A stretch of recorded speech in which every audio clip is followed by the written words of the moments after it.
In 1963, a homeowner found a strange room behind one of their walls. Further digging revealed a massive system of tunnels and passages that extended more than 250 feet underground.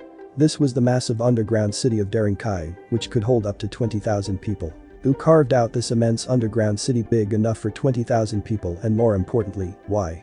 In this video we will explore this massive undertaking and speculate on its origin. The underground city of Derinkuyu in modern-day Turkey spans 18 levels, reaching a depth of approximately 250 feet below the surface. It consists of a complex network of tunnels, passages, rooms, and chambers, all interconnected and designed for various purposes. The city could hold an estimated 20,000 people, providing them with living spaces, storage areas, ventilation shafts, wells, and even a church. One of the most fascinating features of Derinkuyu is its intricate design and advanced engineering. The city was carefully planned and constructed with a system of ventilation shafts that allowed for fresh air circulation throughout the underground complex. These ventilation shafts also functioned as wells, providing access to water sources deep underground. Additionally, the city has numerous staircases, passageways, and narrow corridors, some of which are quite complex, resembling an ant farm. The soft volcanic rock known as tuff provided a natural and easily workable material for construction and digging. Derinkuyu is estimated to have been built during the Byzantine period, around the 7th or 8th century BC, and added to over the centuries as need arose. There have been parts of the city that date to the Hittite civilization, which lived in the region from around the 18th century BC to the 12th century BC. However, with thousands of years of usage and deposition of material, dating the city is very difficult. In fact, there has been no datable material found inside ever. To properly carbon date a site, you need to acquire samples of something that was once living.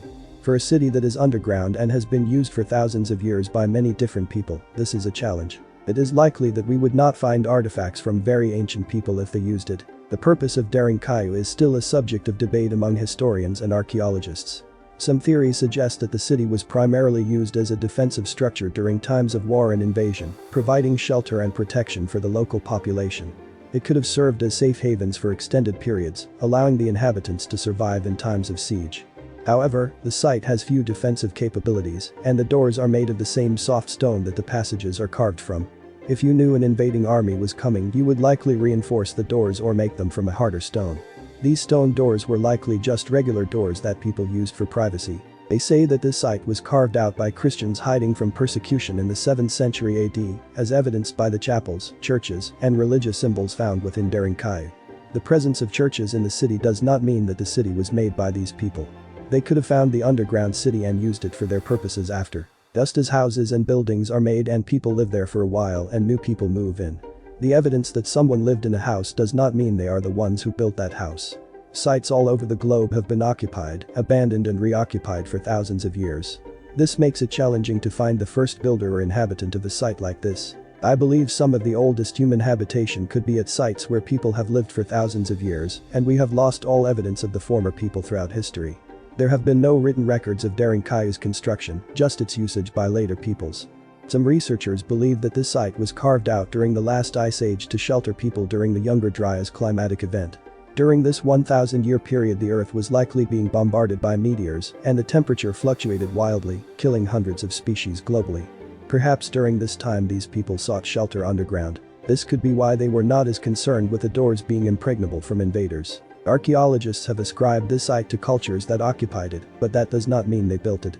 If we look at the marks on the walls of the oldest and shallowest parts of the city, we see they are carved by hand axes. Not even a mile away from the city are hand axes found dating back over 11,500 years ago, near the end of the last ice age. Could these hand axes be the ones that carved out the city in the first place to survive the powerful climatic events happening outside? Derinkuyu is also not the only underground city in the Cappadocia region of Turkey. In fact, there are over 200 underground cities in this region. Some of these underground cities are even connected by tunnels, suggesting that the same people built them everywhere at once. But for what purpose would they undertake such an endeavor? This kind of undertaking would take extensive planning and resources. Clearly, the people who carved the cities out were motivated by something, whether that be invasion or climatic events. Could these cities represent an ancient doomsday bunker where they would hunker down safely? Derinkuyu continues to attract visitors and researchers from around the world who are fascinated by its unique history and intriguing design. It serves as a remarkable archaeological site and a tangible connection to the ancient past, offering a glimpse into the lives and innovations of the people who once thrived in this underground city. Many questions about the age, purpose and people who built this city remain. The discovery and ongoing exploration of Derinkuyu offer valuable insights into the complex and sophisticated civilization that once inhabited the region. The engineering skills and architectural ingenuity required to create such vast underground structures are remarkable. The city stands as a testament to the resourcefulness and resilience of the ancient inhabitants of Cappadocia. Thank you for watching. Subscribe for more.